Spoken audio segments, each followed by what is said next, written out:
There was an old woman. Tonight we update you on Auburn campus news, including current COVID numbers, what the university is doing with regards to booster shots, and a brand new exhibit that has opened up in RBD Library. And in Auburn City news, a new park is coming to Auburn this December. Then we will take a look at national news with the impending government shutdown and the U.S. COVID situation. Finally, we bring you an Auburn sports update and a lighthearted finish to the night with our pet of the week. All that and more coming up at on Auburn's Eagle Eye News at 6.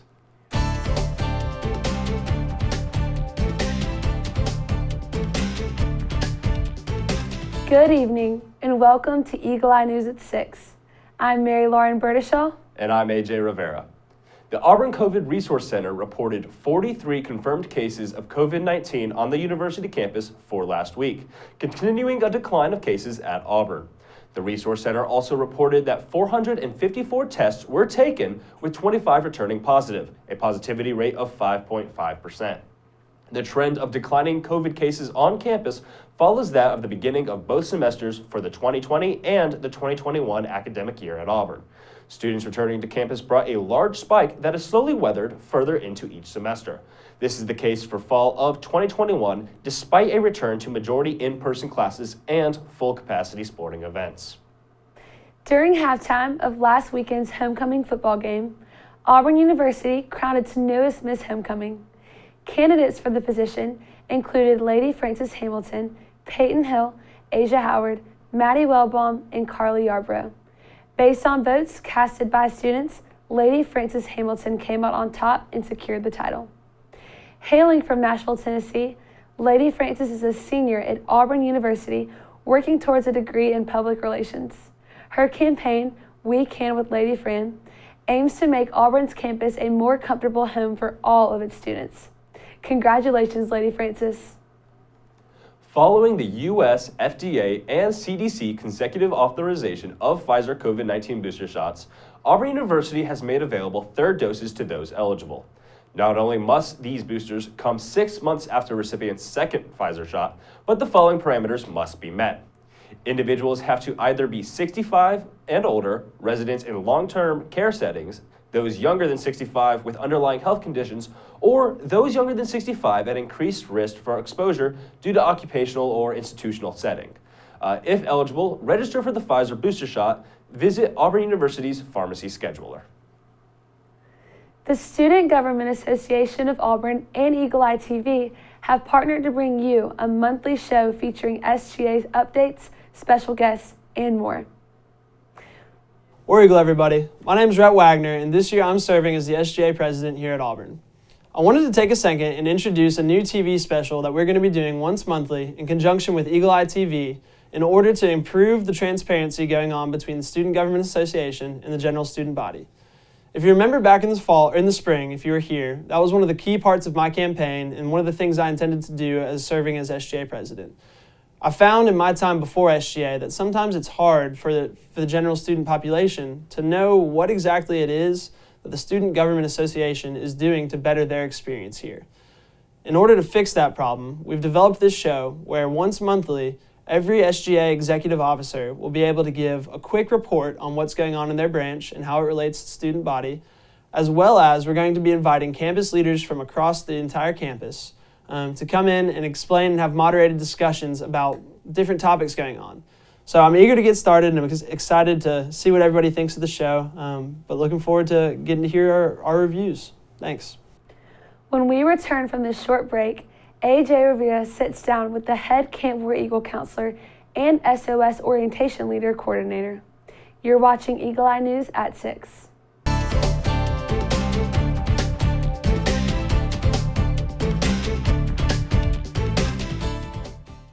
Welcome back to Eagle Eye News at 6. I'm AJ Revera, and today I'm joined by Jared Peter and Sarah Stokes. Jared, Sarah, thank you both for sitting down with me.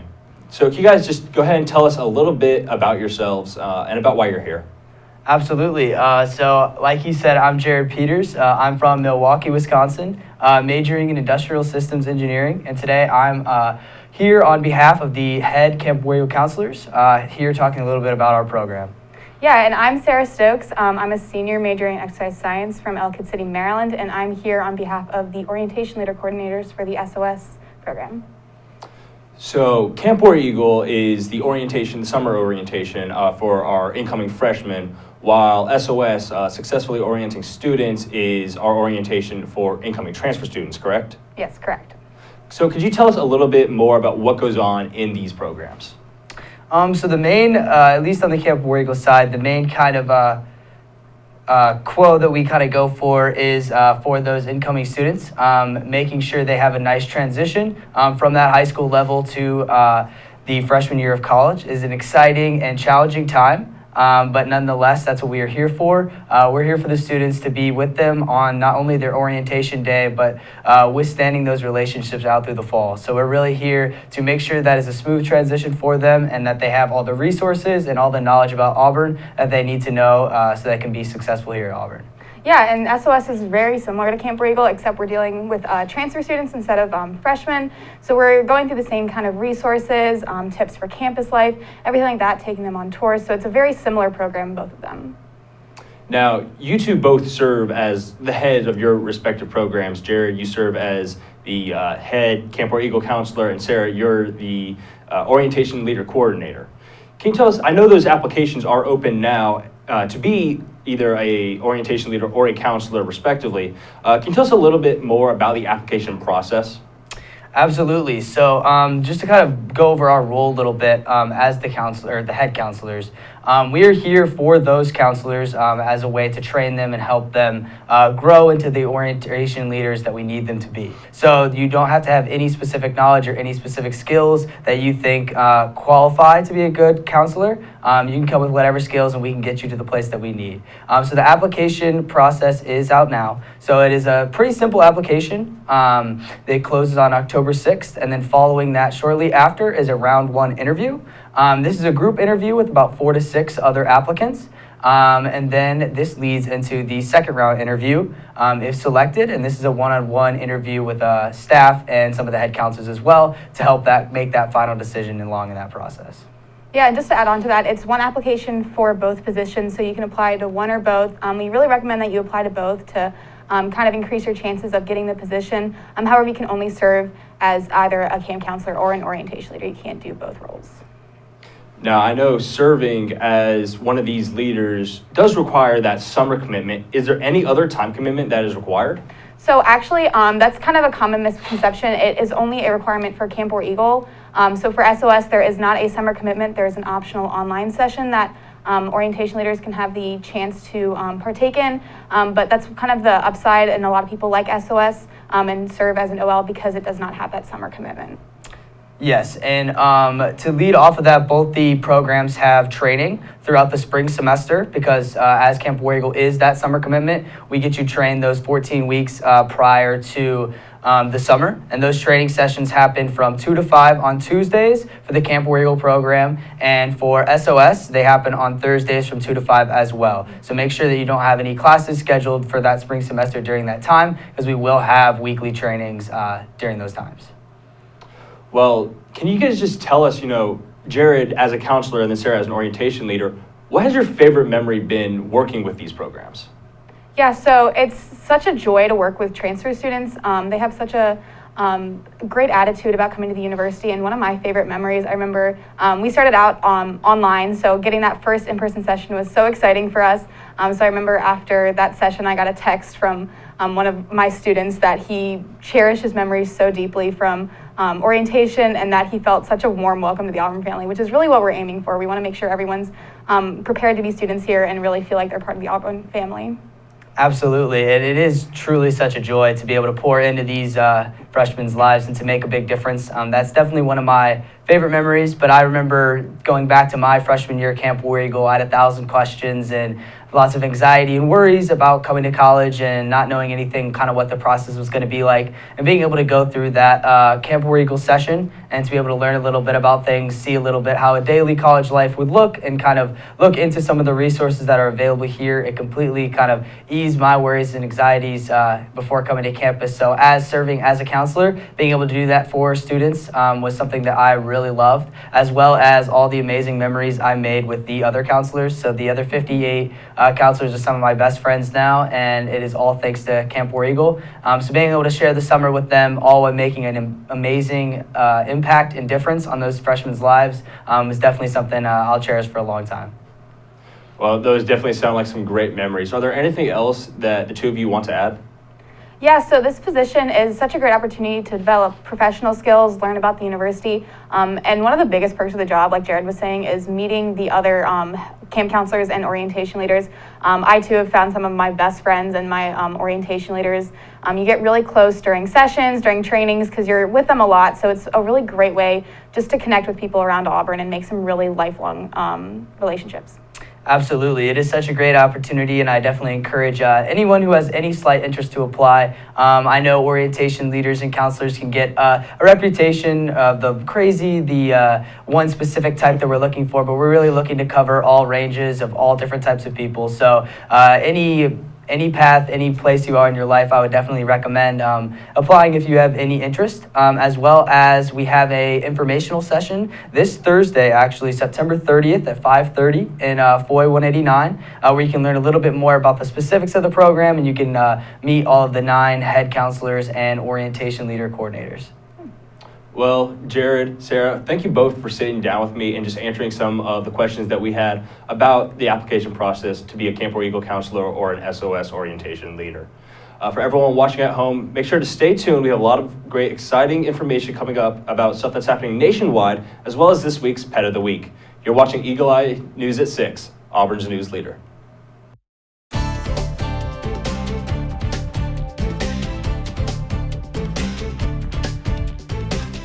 Welcome back to Eagle Eye News at 6. All day Friday, October 1st, Auburn is kicking off its annual Beat Bama food drive. Things are getting started at noon with a dunk tank that will be placed on the campus green. The Beat Bama food drive has been a friendly competition between Auburn University and the University of Alabama for the good of their local communities since 1994. Students from both schools collect canned goods to outcompete the other in the weeks leading up to the Iron Bowl and donate their collections to local food banks. What began as a relatively small-scale event has become one of Alabama's largest food drives. Auburn and Alabama collect an estimated combined 6 million meals donated to hungry families across Alabama. The University of Alabama has won this Auburn-Alabama food fight the last 4 years in a row, so this year, Auburn students are looking to take back the victory. You can participate by donating canned goods at Beat Bama labeled barrels across campus. This December, Auburn residents can visit a brand new park that brings more nature and inclusivity to the community. 2 park projects are currently underway, Dinius Park and Town Creek Park, including inclusive playground, and will be located between Wrights Mill Road and Camellia Drive. The $3.9 million project will span over 58,000 square feet and include playground pods of activity. Included in these playground pods will be an obstacle course, swings, adult exercising equipment, and a musical sensory section. Ramps located throughout the park will make every area wheelchair friendly. In addition to the playground, Dinius Park will be constructed to honor late members of the Auburn community, Doctors Bob and Sally Dinius. Both worked for Auburn University and donated their land to the city of Auburn after their passing. Their only request was that the land be used for a passive park, one focused on nature. Their request has been fulfilled through a park with their namesake. Now for our special segment about what you can do to get involved at Auburn, featuring Involvement Ambassador President Travis Harrison. Take a look. Hey everyone, my name is Travis Harrison, and there are a lot of exciting events coming to campus this week. Monday, Auburn Dance Marathon is having a carnival for the kids on the campus green at 10 a.m. The event will have free food, pumpkin painting, yard games, a costume contest, and a bunch more. The entire event is there to promote children's health and to fundraise for the Children's Miracle Network. So get out there, have some fun, enjoy the fall, and raise some money. On Tuesday, men's rugby is hosting a benefit night meet and greet from 7 to 9 p.m. at Moe's Original Barbecue at the downtown location. It'll be a social event to promote the game of rugby, have fans meet the players, and raise money for the Auburn Men's Rugby Club. Finally, on Thursday, Miss Auburn competition is having 2 info sessions, one at 5 p.m. and one at 6 p.m. These are both going to be held in the Melton Student Center in room 2218. These info sessions will allow everyone to learn more about the competition and about the role of Miss Auburn. The current Miss Auburn, Collins McMurray, will lead the sessions and open it up to questions anyone may have about the role. As always, there are dozens more other events going on this week, so make sure to go onto AU Involve and find the full list. Don't forget this week is fall break, so take some much needed time to catch up on schoolwork and social life. War Eagle.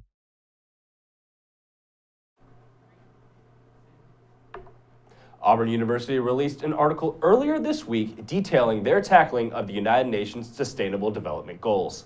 The report, completed this summer, highlights each of the UN's 17 Sustainable Development Goals. The UN adopted these goals to address global challenges in hopes of achieving a more sustainable future. Some goals in which Auburn demonstrated success included zero hunger, good health and well-being, clean water and satiation, innovation and infrastructure, and various other goals. Auburn's academic sustainability programs, Hunger Solution Institute in the College of Human Sciences and the Office of Sustainability collaborated to achieve these goals. More information can be found on the newsroom at Auburn University. The Ralph Brown Drong Library of Auburn University is celebrating the return to a normal football season with a newly created exhibit in its new first floor exhibit space. The inaugural display in the exhibit space features materials showcasing Auburn's 3 Heisman Trophy winners, Pat Sullivan, Bo Jackson, and Cam Newton. Unlike previous exhibits on display in the Special Collections and Archives Department, the new first floor exhibit space will be open at all hours the RBD library is open.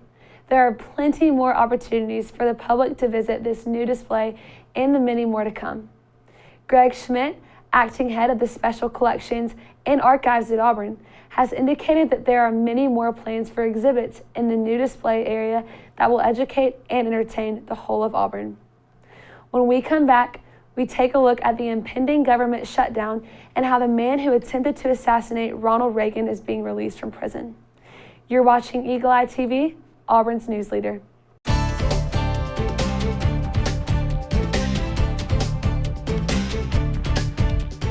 We return now to Eagle Eye News at 6.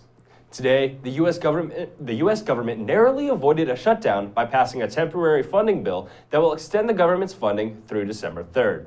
Had the extension not been passed, the United States government would have shut down at midnight Eastern Time tonight. This comes as Democrats have failed to unify progressives and moderates on the blue side of the aisle in the effort to pass a $3.5 trillion infrastructure bill. There's still much to be decided about whether this effort will yield that $3.5 trillion bill during what some are calling a make or break time for President Joe Biden's agenda. Congress will have to provide another resolution regarding spending come December 3rd, but for now, the government will not shut down on October 1st. The Alabama House passed 3 bills related to the state's proposed prison construction plan. One measure calls for the use of up to $400 million from COVID-19 federal relief funds to pay for part of the project. Some critics of the bill say that the emergency COVID funding should be allocated in other areas like mental health. However, there are a few restrictions outlined in the American Rescue Plan Act regarding how emergency funding can be used, resulting in Alabama Governor Kay Ivey's petition to repair what she calls the broken Alabama prison system.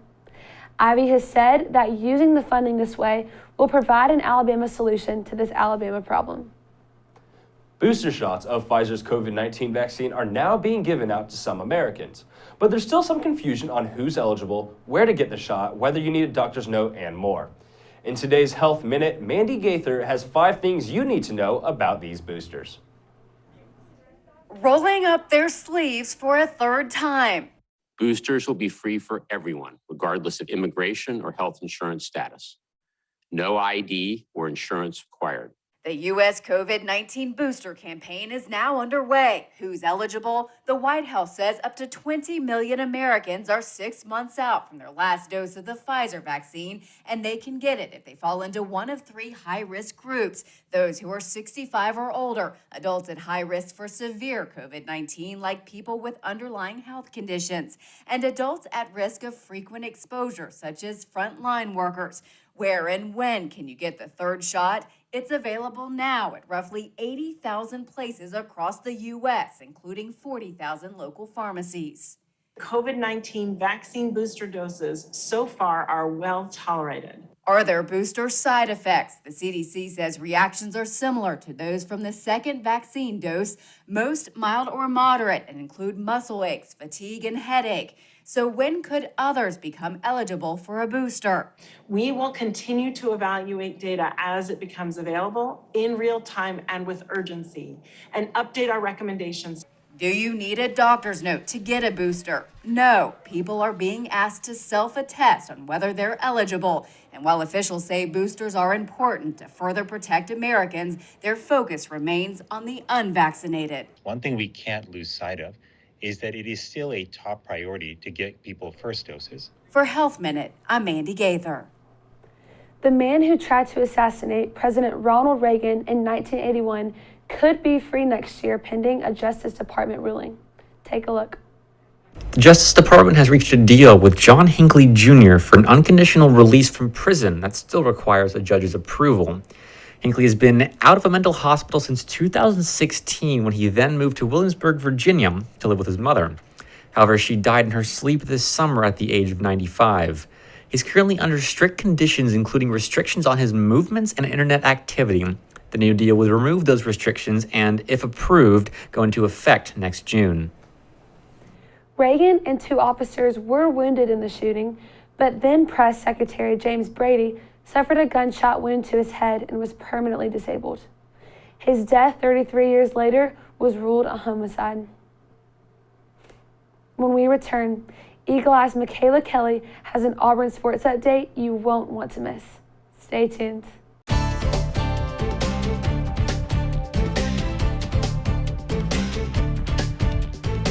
Welcome back to Eagle Eyes News at 6. I'm Mikayla Kelly, here with all things Auburn athletics.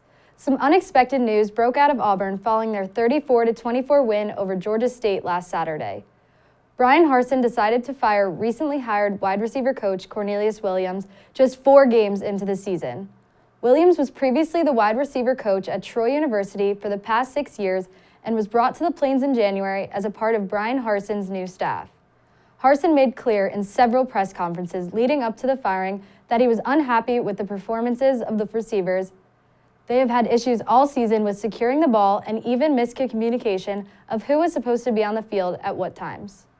It did not take Harsin long to replace Williams. Just a couple of days later, the announcement was made that Eric Keesaw was promoted to take over Williams' role as the new wide receiver coach. Keesaw was previously Boise State's offensive coordinator and quarterbacks coach last season and was the wide receiver coach at Boise State from 2017 to 2019. Keesaw's first game will come this Saturday when the Tigers travel to Baton Rouge to take on the LSU Tigers inside of Death Valley. The primetime game will be broadcasted on ESPN at 8 o'clock Central Time. Auburn soccer takes the field again Friday night when they travel to Columbia, South Carolina to take on the 17th-ranked South Carolina Gamecocks. The Tigers are 0-2 so far this season against ranked opponents, with both losses decided by 1 goal. The 8-2 Tigers match against the Gamecocks is scheduled for 6 p.m. Friday night and can be watched on the ESPN app. After a hot start to the season for Auburn volleyball, they have now lost 3 straight matches, including the first 2 to begin SEC play. They will look to end the losing streak on Saturday when they welcome in rival Alabama to Auburn Arena for a weekend series. Match 1 on Saturday will have a first serve time of 4:30 Central Time on the Watch ESPN app. Then on Sunday, the 2 teams will play once more at 2 o'clock Central Time and will be broadcasted on ESPNU. That is all we have for you tonight in Auburn Athletics. Be sure to stay up to date on all Auburn sports by checking out our website at eagleeyeauburn.com and check out our Twitter at EETV_sports. I'm Mikayla Kelly and War Eagle.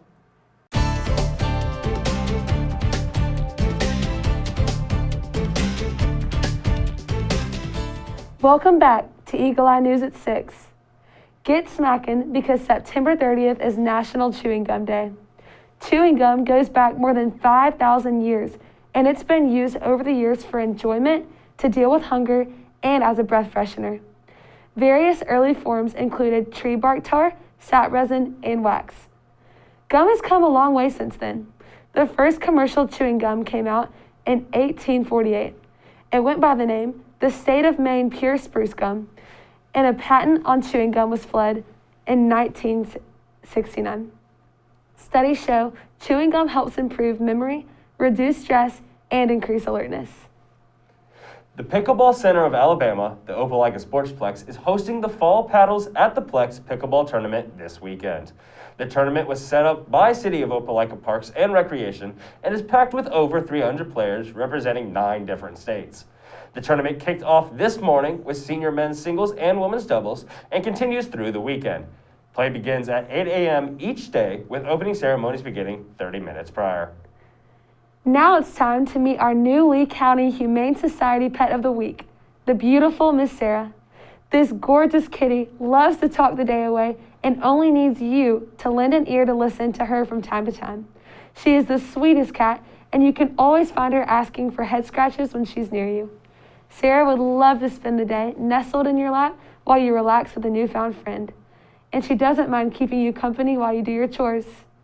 Sarah is 3 years old, spayed, vaccinated, and microchipped.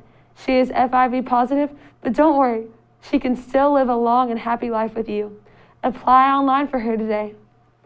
We're out of time, but for more Auburn news, head over to our website, eagleeyeauburn.com, and check out our social media pages. I'm Mary Lauren Burdeshaw. And I'm AJ Revera. Thank you for watching, and War Eagle.